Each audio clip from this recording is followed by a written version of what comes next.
Computer থেকে আপনার Facebook account ডিঅ্যাক্টিভের জন্য ১ম এ আপনার লগইন করতে হবে এবং আপনার অ্যাকাউন্ট থেকে প্রাইভেসি অ্যান্ড সেটিং এ আসতে হবে।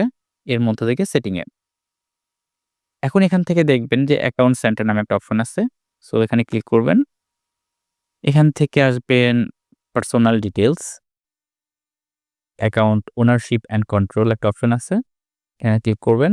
এখান থেকে ডিঅ্যাক্টিভেশন অর ডিলেশন এই অপশনে আসবেন। যদি আপনার এই Facebook এর সঙ্গে Instagram অ্যাকাউন্ট এড করা থাকে তাহলে সেখানে দেখাবে। কিন্তু আমার যেহেতু কোনো অ্যাকাউন্ট এড করা নেই, সেহেতু জাস্ট Facebook অ্যাকাউন্টটা দেখাচ্ছে। সো এখান থেকে একটা ক্লিক করে দেব। এটা ইম্পোর্টেন্ট একটা ব্যাপার। যদি আপনি এখান থেকে ডিলিট অ্যাকাউন্টে সিলেক্ট করা থাকে, তাহলে আপনার অ্যাকাউন্টটা পার্মানেন্টলি ডিলিট হয়ে যাবে। তার ফলে পরবর্তীতে এটা আবার রিকভার করতে পারবেন না। কিন্তু আপনি যদি ডিঅ্যাক্টিভ করে রাখেন, পরবর্তীতে যেদিন এই Facebook অ্যাকাউন্টে আবার লগইন করবেন, ঐদিন আপনার অ্যাকাউন্টটা অটোমেটিক অ্যাক্টিভ হয়ে যাবে। ইন দিস কেস আমরা অ্যাকাউন্ট ডিঅ্যাক্টিভ করব। দ্যাটস হোয়াই এটা সিলেক্ট রেখে কন্টিনিউ ক্লিক করব।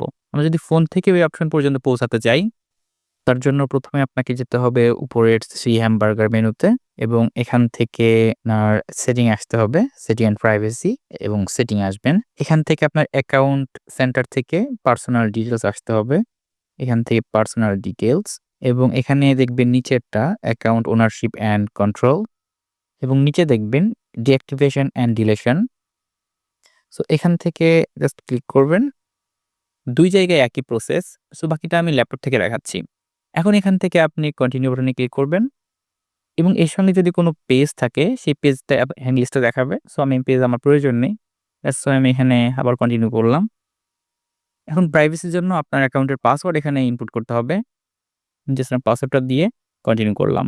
সো এখান থেকে একটা অপশন সিলেক্ট করবেন। আমি এখানে I have another Facebook account এটা সিলেক্ট করলাম এন্ড কন্টিনিউ।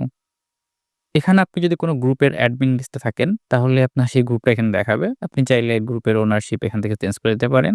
আর যদি কোনো গ্রুপের অ্যাডমিন আপনি না হন, তাহলে এখানে এই অপশনটা দেখাবে না। সো আমার আরো একটি Facebook অ্যাকাউন্টে এই গ্রুপের অ্যাডমিন আছে। সো এটা আমার কাছে ইম্পোর্টেন্ট না। সো আমি এখান থেকে ডিঅ্যাক্টিভ মাই অ্যাকাউন্টে ক্লিক করব। অলরাইট অটোমেটিক লগ আউট হয়ে গেছে এন্ড ডিঅ্যাক্টিভ হয়ে গেছে।